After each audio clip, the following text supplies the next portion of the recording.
In the sweltering summer of 1954, a young man with a voice like molten gold stumbled onto the Texas scene, setting off a chain reaction that would forever change the landscape of music. Elvis Presley, then just 19 and looking every bit the part of an awkward teenager, brought with him an energy and charisma that was as unexpected as it was magnetic. Little did the people of Texas know, this country boy with a flair for rock and roll would soon become a cultural phenomenon.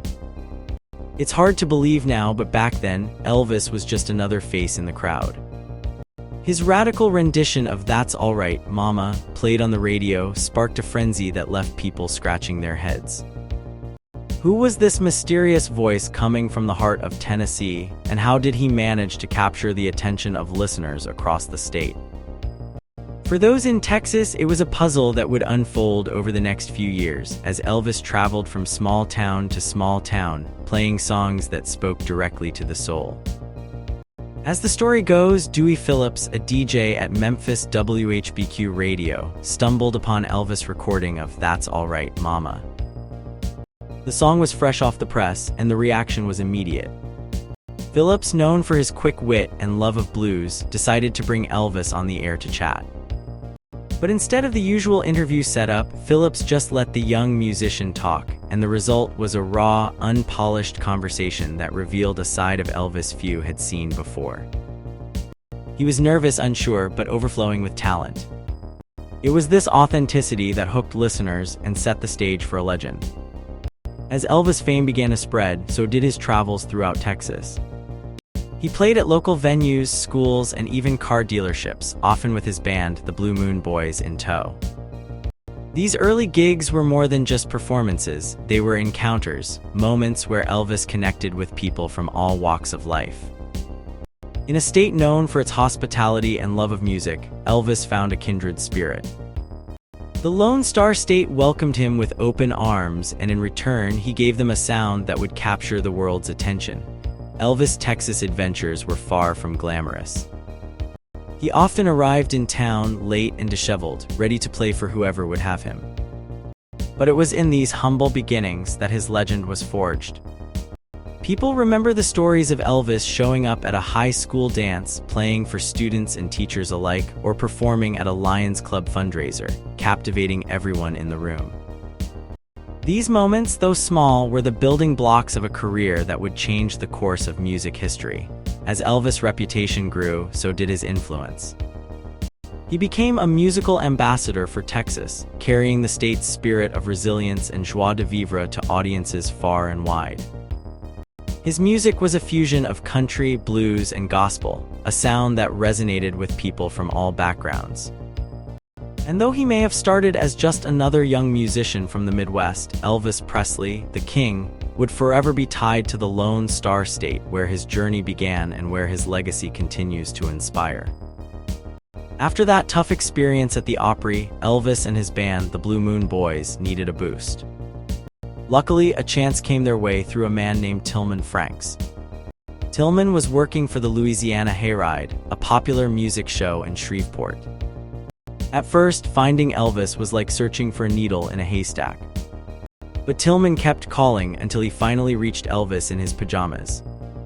Initially, Tillman couldn't book Elvis for the show because Elvis was busy driving a truck and the other guys were at their day jobs. But Tillman knew Elvis's music was special. He'd heard Elvis's records and thought the young singer could help the Hayride draw more fans. A few days later, Tillman called again. This time, fate was on their side. Elvis was free, and he jumped at the chance to play at the Hayride. The next day, Elvis, Scotty, and Bill arrived at the Hayride's parking lot, feeling a mix of excitement and nerves. The Hayride was a big deal in country music, like a holy place for fans. Inside, they met Tillman and Horace Logan, another important person at the show. Tillman made them feel welcome and told the young musicians they'd perform early, which was great for new acts. While waiting to go on stage, Elvis chatted with other performers backstage. But when it was time to perform, things were tough. Elvis felt stiff and nervous, like he was stuck in place. Yet the audience was kind and gave them warm applause. This made the trio feel better and gave them the courage to go on again. This time, Elvis let loose. His music and dancing captured the audience's attention. The girls in the crowd went wild, and soon everyone was cheering and clapping. Elvis felt alive and loved the reaction he got from the crowd. After their amazing performance, Horace Logan approached them right away. He offered them a deal, a year contract to perform regularly at the Hayride. Elvis and the boys agreed, excited about this new opportunity. Over the next few months, Elvis grew more confident on stage. He went from being a shy kid to a captivating performer who made girls swoon. Though he didn't fully understand why his music made such an impact, he knew how to use it. Even when Horace told him his singing was too suggestive for a family show, Elvis just smiled and kept doing what he did best. Meanwhile, Tillman was thinking about Elvis's potential. He realized this young man could do big things, especially with the wild Texas girls in the audience going crazy for him. Tillman's thoughts about Elvis's future only grew as he watched him perform. Back in Gladewater, Texas, Elvis had another chance to shine at the local Mint Club. It was a small club, but it was a place where Elvis could connect with music lovers in a more relaxed setting. Here, he could show off his talent without the pressure of a big show like the Hayride. At the Mint Club, Elvis felt more at ease. The crowd was friendly, and he could let his music speak for itself. It was here, in this small club, that Elvis and his friends could see how far they'd come since their rough start at the Opry. They were making waves in the music world, one performance at a time. In a small town in East Texas, a DJ named Tom Perriman made waves on the radio waves. People knew him far and wide, almost like he knew everyone who knew anyone in the music world. Back in the 1950s, DJs had a big say in what music people heard. They could choose to play a song or not, making it a powerful job. One day, Tom got a call from his friend Tillman Franks. Tillman had a rare find: Elvis Presley, a singer no one really knew much about yet. Tillman believed Elvis was special, despite the singer looking rough and tired after a long trip. Elvis had almost no money, no place to stay, and few chances to perform after a mishap in Shreveport. Tom and his friend Hal helped out. They got Elvis cleaned up, fed, and ready to perform. Elvis needed a place to rest, so Tom booked him at the Raysmore Motel. After a good rest, Elvis looked and felt much better. He performed at the Mint Club, a simple place but with a stage. Tom, Hal, and their wives sold tickets at the door. The crowd was rough but excited. Elvis and his band played loudly, trying to drown out the noise. After their performance, fans crowded around Elvis, asking for autographs and photos. Tom, seeing the potential in Elvis, decided to give the whole evening's earnings to the band. This act of kindness left the band much richer. Elvis and his friends traveled to Houston next. There, they played another successful show. Elvis even sent money back home to his family, showing how thoughtful he was. Tom then planned for Elvis to make more appearances, this time in more lively places. Meanwhile, a man named Carl Cheesy Nelson was becoming famous in his own way. He was a master impersonator, able to copy singers perfectly. While some people found his talent funny, Cheesy aimed to use it for something bigger.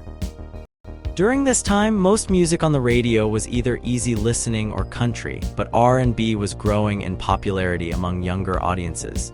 Cheesy saw an opportunity for a change. A new record by Elvis caught Cheesy's attention. He went to the record store and asked to hear it. The store owner, knowing Cheesy's love for music, handed him the record. Cheesy listened carefully, understanding the impact this music could have. It was different, exciting, and ready to break into the mainstream. Elvis' first big publicity photo, taken in a simple prom date style, became very popular. It showed a relatable young man who could be anyone's neighbor. This image helped Elvis connect with fans across Texas and beyond. As Elvis' fame grew, so did the interest in him. Cheesy, realizing the potential of Elvis as a performer, saw a chance. He became the first person to openly impersonate Elvis, mimicking not just his voice but his style and presence. Cheesy's talent in mimicry could make people laugh or cry, but he chose to entertain and inspire. In Texarkana on December 3, 1954, Elvis performed at the Municipal Auditorium. It was a big moment, marking the start of something big. Cheesy watched, recognizing the significance of what was happening. Elvis was not just another singer, he was a bridge connecting different types of music and audiences. With each performance, Elvis gained more fans and more recognition. His unique sound and style captured the hearts of many, paving the way for a music revolution. Cheesy's impersonations helped spread the word, adding to Elvis' rising fame. Together, they were part of changing the music landscape forever, showing that sometimes, all it takes is one person to believe in another's potential to change the world.